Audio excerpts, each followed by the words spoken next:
తుఫాను ప్రభావితం సమర్థవంతంగా ఎదుర్కొందని మంత్రి నిమ్మల రామానాయుడు అన్నారు. నీటిపారుదల ప్రాజెక్టులకు సంబంధించి ప్రత్యేక దృష్టి పెట్టామని తెలిపారు. కొన్ని నదులు పొంగుతున్నాయని, వాటి కోసం ప్రత్యేక జాగ్రత్తలు తీసుకుంటున్నామని పేర్కొన్నారు. బుడమేరు పొంగిందని వైసీపీ నేతలు కావాలనే దుష్ప్రచారం చేస్తున్నారని మండిపడ్డారు. టెక్నాలజీ ఆధారంగా ఇరిగేషన్ ప్రాజెక్టుల వివరాలను ఎప్పటికప్పుడు తెలుసుకుని తగిన జాగ్రత్తలు తీసుకుంటున్నామంటున్న మంత్రి నిమ్మల రామానాయుడుతో మా ప్రతినిధి లిఖిత ఫేస్ టు ఫేస్. మొంద తుఫాన్ ఇటు నర్సాపురం వద్ద తీరం దాటింది. ఈ నేపథ్యంలో ఇప్పటికే ముఖ్యమంత్రి చంద్రబాబు ఎప్పటికప్పుడు కూడా సమీక్షలు నిర్వహిస్తున్నారు. ఏరియల్ సర్వే ద్వారా కూడా ఆయన సమీక్షను ప్రభావితం చేస్తారు. ఈ నేపథ్యంలో ఇరిగేషన్ ప్రాజెక్టుల యొక్క పురోగతి ఎలా ఉందో మనతో మాట్లాడటానికి ఇరిగేషన్ శాఖ మంత్రి నిమ్మల రామానాయుడు ఉన్నారు. ఆయన అడిగి తెలుసుకుందాం. సార్ చెప్పండి, పోస్ట్ ఫ్లడ్ ఎలా ఉండబోతుంది, అదేవిధంగా ఫ్లాష్ ఫ్లడ్ కూడా రావుతున్నాయని కూడా ఒక అంచనా వేస్తుంది. ఎలా ఇరిగేషన్ శాఖ తరఫున ఎలాంటి ఏర్పాట్లు జాగ్రత్తలు తీసుకోబోతున్నారు సార్?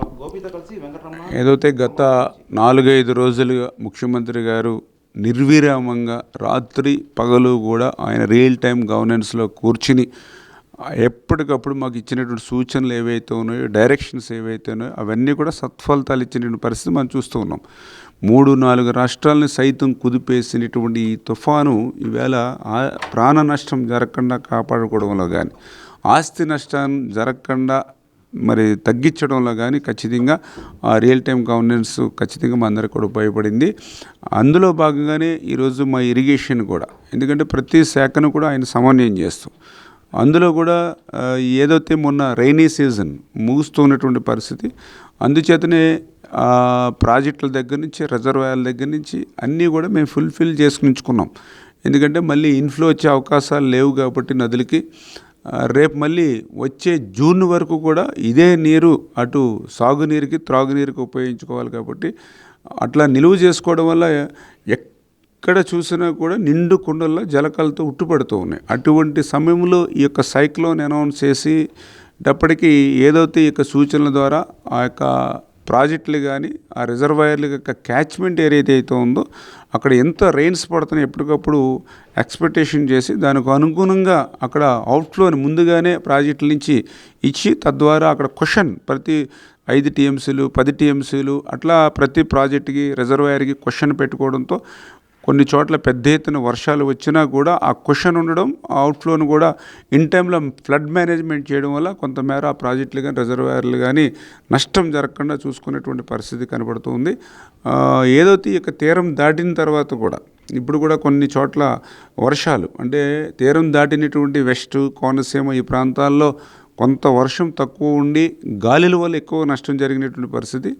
దానికి రివర్స్గా ఇటు బాపట్ల, నెల్లూరు, ప్రకాశం, ఇటువంటి ఒంగోలు ఇక్కడ భారీ వర్షాలు ఏవైతే పడ్డాయో దానివల్ల కూడా ఫ్లాష్ ఫ్లడ్స్ ఇప్పుడే మేము కూడా మార్నింగ్ కూడా పరిశీలించడం జరిగింది.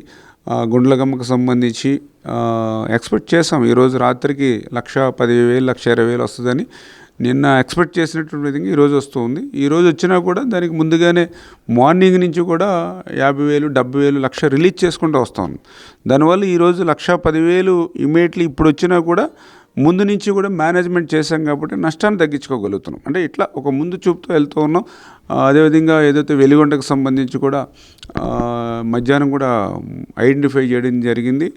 అక్కడ ఉండేటువంటి ఫీడర్ కెనాల్ ఏదైతే ఉందో దానికి కూడా గండిపడి ఆ యొక్క వాటరు ఈ యొక్క టన్నెల్ 1 అండ్ టన్నెల్ 2లో 9 కిలోమీటర్లకు రావడం, అక్కడే పనిచేస్తున్న 250 మంది సిబ్బందిని కూడా మేము ముందు జాగ్రత్తగా వాళ్ళు సేఫ్ చేయగలిగామంటే ఎప్పటికప్పుడు ఆ క్యాచ్మెంట్ ఏరియాలో వస్తుంటే రెయిన్స్ని క్యాలిక్యులేట్ చేసి అక్కడికక్కడ జాగ్రత్తలు తీసుకుని అధికారులు అలర్ట్గా చేశాం. కాబట్టి సాధ్యమైనంత వరకు తీరం దాటకముందు నష్టాన్ని తగ్గించగలిగాం. తీరం దాటిన తర్వాత కూడా ఎటువంటి అలసత్వం లేకుండా, నిర్లక్ష్యం లేకుండా ఇంకొక 2 రోజుల వరకు ఇదే రకంగా మేము పనిచేసుకుంటూ వెళ్తాం. సార్, గతంలో చూసుకుంటే బుడమేరుపై మీరు ఎప్పటికప్పుడు కూడా సమీక్ష చేశారు. అదేవిధంగా బుడమేరు పొంగుతుందని చెప్పి కూడా ఇటు వైసీపీ సోషల్ మీడియాలో కూడా ఒక ఫేక్ వీడియోను కూడా చూపించిన పరిస్థితి.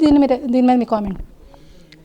ఏదైతే బుడమేరుకు సంబంధించి గత 2 రోజుల క్రితం ఈ యొక్క జిల్లాలో అధిక వర్షపాతం చెప్పినటువంటి పరిస్థితుల్లోనే పూర్తి ప్రికాషన్స్ తీసుకున్నాం. ఏదైతే బుడమేరు డైవర్షన్ ఛానల్ని క్లియర్ చేయడం కానీ, ఆ యొక్క బుడమేరుకు సంబంధించి వెలగలేరు రెగ్యులేటరు వాటి గేట్స్ని కూడా ఆల్రెడీ మేము 2 కోట్ల రూపాయలు పెట్టి వాటిని కొత్త గేట్లు అమర్చాం. ఎందుకంటే లాస్ట్ టైం ఫ్లడ్ వచ్చినప్పుడు ఆ గేట్లు ఓపెన్ చేస్తే అవి ఓపెన్ కాలా, ఎందుకంటే 5 సంవత్సరాలు కనీసం గ్రీజ్ కూడా పెట్టాల. ఓపెన్ చేయకపోవడం వల్లే ఆ గేట్ల నుంచి నీరు వెళ్ళే మార్గం లేకపోవడంతో గంటలు పడ్డాయి ఆ రోజు 3 గంటలు. అదే గేట్లు ఓపెన్ అయ్యి ఉంటే మనకు అసలు ఆ గంటలు పడేటువంటి పరిస్థితి ఉండేది కాదు. అందుచేతనే మొన్న ఆ గేట్లను కూడా కొత్త గేట్లు పెట్టాం, దాన్ని కూడా రీచెక్ చేసుకున్నాం. విజయవాడ టౌన్ సిటీ ఏదైతే ఉందో ఆ ఓల్డ్ ఛానల్ అంతా కూడా ఫ్రీ ఫ్లో చేసుకున్నాం. కొల్లేరు వరకు కూడా డీసిల్టింగ్ చేసాం. ఇట్లా జాగ్రత్తలు తీసుకున్న అధికారులు కూడా 24 అవర్స్ కూడా నిఘా పెట్టేటువంటి పరిస్థితి. అయితే ఎక్కడ కూడా అనుకున్నంత వరకు ఆ బుడమేరు క్యాచ్మెంట్లో రెయిన్స్ పెద్దగా రాలేదు కాబట్టి అసలు దానికి ఫ్లడ్ అనేదే సూచనే లేనటువంటి పరిస్థితి. అయినప్పటికీ కూడా ఈ యొక్క విజయవాడ ప్రాంత ప్రజల్ని భయభ్రాంతులు చేసేటువంటి విధంగా, ఆందోళనకు గురి చేసేటువంటి విధంగా వైఎస్ఆర్సీపీ వాళ్ళ యొక్క సోషల్ మీడియా ఏదైతే ఉందో, వాళ్ళ పేటీఎం బ్యాచ్ ఏదైతే ఉందో నిరంతరం కృషి. ఎందుకంటే జనరల్గా ఇటువంటి ఫ్లడ్స్ కానీ సైక్లోన్స్ కానీ ప్రకృతి విపత్తులు వచ్చినప్పుడు ఇక్కడ అధికారంలో ఉన్నామో ప్రతిపక్షంలో ఉన్నదనే కాకుండా ప్రజలకి సాయం చేయడానికి అవసరం ఉండే దాతలు కూడా ముందుకొచ్చి పనిచేస్తూ ఉన్నారు. చిన్న చిన్న వాళ్ళు కూడా వచ్చి వేళ సాయం చేస్తూ ఉన్నారు. అటువంటిది 5 సంవత్సరాలు ముఖ్యమంత్రిగా పనిచేసే వ్యక్తి ఈవేళ సాయం చేయకపోవడం మాట అటుంచి, ప్రభుత్వానికి తోడ్పాటునివ్వడం మాట అటుంచి, మళ్ళీ ఇలాంటి ఫేక్ న్యూస్ని ప్రచారం చేస్తూ ప్రజల్లో ఒక అశాంతిని సృష్టించి ఇటువంటి పరిస్థితి చేయడం చాలా దుర్మార్గమైనటువంటి పరిస్థితి. అంచేత ఎవరు కూడా ఇటువంటి వదంతులను ఎవరు కూడా నమ్మవలసినటువంటి అవసరం లేదు. ఇక్కడ ఉన్నది సిబిఎన్ చంద్రబాబు నాయుడు గారు, ఆయనకు తోడుగా పవన్ కళ్యాణ్ గారు.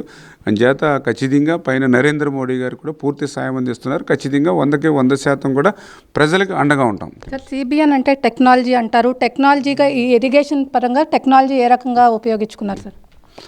ఖచ్చితంగా ఏదైతే ఇప్పుడు చంద్రబాబు నాయుడు గారికి కూడా చాలా ఎక్స్పీరియన్స్, అందులో ఇరిగేషన్ అంటే ఆయనకి అత్యంత ఇష్టమైనటువంటి శాఖ.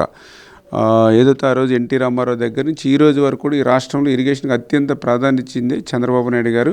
అందులో భాగంగానే ఆయన ఎప్పుడు కూడా ఒకటే చెప్తుంటారు, ఒక్క సంవత్సరం వర్షాలు బాగా పడితే 1-2 సంవత్సరాలు వర్షాలు రాకపోయినా కూడా ఎక్కడ కూడా కరువు అనేది కనపడకూడదు, అట్లా ప్రతి నీటి బొట్టుని ఒడిసిబట్టి రిజర్వ్ చేసుకోవాలని చెప్తారు. అదేవిధంగా ఈరోజు ఫ్లడ్స్ వచ్చినప్పుడు కూడా ఆయన ఎప్పటికప్పుడు రియల్ టైం గవర్నెన్స్లో 24 అవర్స్ కూడా టెక్నాలజీని ఉపయోగించి ఏ ప్రాంతంలో ఎంత రెయిన్ఫాల్ పడుతుంది, తద్వారా ఎటువంటి ప్రికాషన్ తీసుకోవాలనేది ఎప్పటికప్పుడు ఆయన ఎవ్రీ 2 అవర్స్కి కలెక్టర్స్ తోటి మంత్రులతోటి కూడా మాకు డైరెక్షన్ ఇచ్చారు. అందుచేత ఈరోజు ఇంత పెద్ద సైక్లోన్ నుంచి కూడా మనం ప్రాణ నష్టం లేకుండా ఈరోజు మరి ఏదైతే వైఎస్ఆర్సీపీ పత్రిక కానీ లేకపోతే వైఎస్ఆర్సీపీ ఛానల్ కానీ పెద్ద పని లేకుండా చేసామని అంటే ఈవేళ మరి చంద్రబాబు నాయుడు గారు ఆ రియల్ టైం గవర్నెన్సే ఒక కారణం కూడా అనే విషయం కూడా మీ ద్వారా తెలియజేస్తాను.